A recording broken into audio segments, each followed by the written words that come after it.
सामने आ रही है, जहां आस्था की कलश यात्रा अचानक मातम में बदल गई। जी हां, नवग्रह पीठ मंदिर में प्राण प्रतिष्ठा कार्यक्रम के दौरान मची भगदड़ में एक महिला की मौत हो गई, जबकि 8 लोग घायल बताए जा रहे हैं। भीड़ प्रबंधन और सुरक्षा व्यवस्था पर अब गंभीर सवाल खड़े होते दिखाई दे रहे हैं। देखिए इस पर रिपोर्ट। ग्वालियर से सामने आई यह तस्वीर सिर्फ एक हादसे की नहीं है, बल्कि सिस्टम की लापरवाही, भीड़ प्रबंधन की विफलता और धार्मिक आयोजनों में सुरक्षा के नाम पर की जा रही खाना पूर्ति की एक डरावनी मिसाल बन चुकी है। जहां आस्था के नाम पर निकाली गई कलश यात्रा एक महिला की मौत और कई परिवारों के लिए जिंदगी भर का जख्म छोड़ गई। यह हादसा ग्वालियर के नवग्रह पीठ मंदिर में चल रहे प्राण प्रतिष्ठा कार्यक्रम के दौरान हुआ, जहां पूर्व गृह मंत्री डॉक्टर नरोत्तम मिश्रा के आयोजन में कलश यात्रा निकाली गई थी, जिसमें भारी संख्या में श्रद्धालु शामिल हुए थे। बताया जा रहा है कि जैसे यात्रा सकरी सड़क और अव्यवस्थित मार्ग से गुजरी, अचानक भगदड़ मच गई। लोग एक दूसरे पर गिरते चले गए,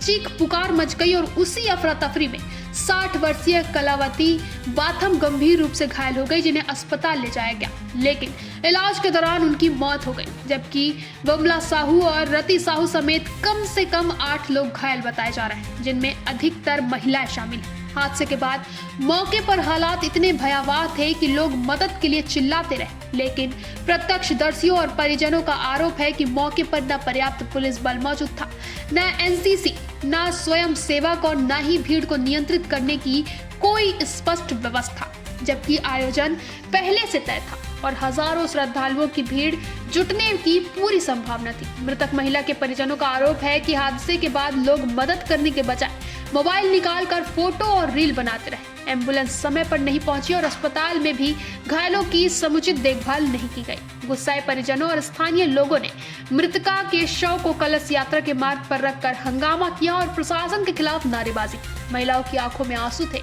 और सवाल सिर्फ एक था, अगर आयोजन इतना बड़ा था तो सुरक्षा इतनी छोटी क्यों थी। वहीं पुलिस और प्रशासन की ओर से आईजी अरविंद सक्सेना ने घायलों के इलाज की बात तो कही, लेकिन हादसे की जिम्मेदारी तय करने को लेकर अब तक कोई ठोस जवाब सामने नहीं आया है। वहीं सवाल यह भी उठ रहा है कि जब नवग्रह पीठ पर प्राण प्रतिष्ठा का कार्यक्रम 20 फरवरी तक चलाना है और रोजाना भारी भीड़ उमड़ने की संभावना है, तो क्या प्रशासन ने पहले से traffic plan, emergency exit, medical team और भीड़ नियंत्रण की रणनीति बनाई थी, या फिर सब कुछ भगवान भरोसे छोड़ दिया गया था।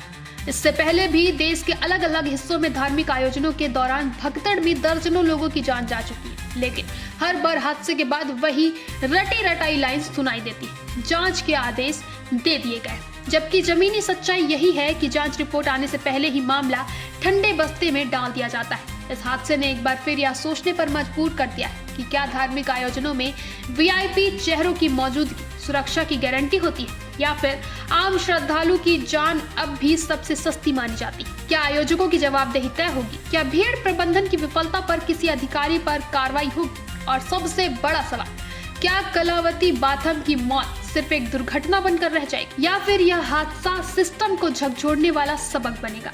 ग्वालियर की यह भगदड़ सिर्फ एक शहर की खबर नहीं, बल्कि पूरे देश के लिए चेतावनी है कि आस्था के नाम पर जब व्यवस्था लापरवाह हो जाती है, तो उसका अंजाम सिर्फ चीखे, लाशें और टूटे हुए परिवार होते हैं। ग्वालियर की यह घटना सिर्फ एक हादसा नहीं, बल्कि भीड़ नियंत्रण और सुरक्षा व्यवस्था की बड़ी चूक है। सवाल ये है कि अब आयोजन पहले से तय था, तो सुरक्षा इंतजाम क्यों नाकाफी रहे? फिलहाल घायलों का इलाज जारी है और जांच के आदेश दिए गए हैं। फिलहाल के लिए इतना ही। आगे के अपडेट्स के लिए बने रहें निशान निवास पर।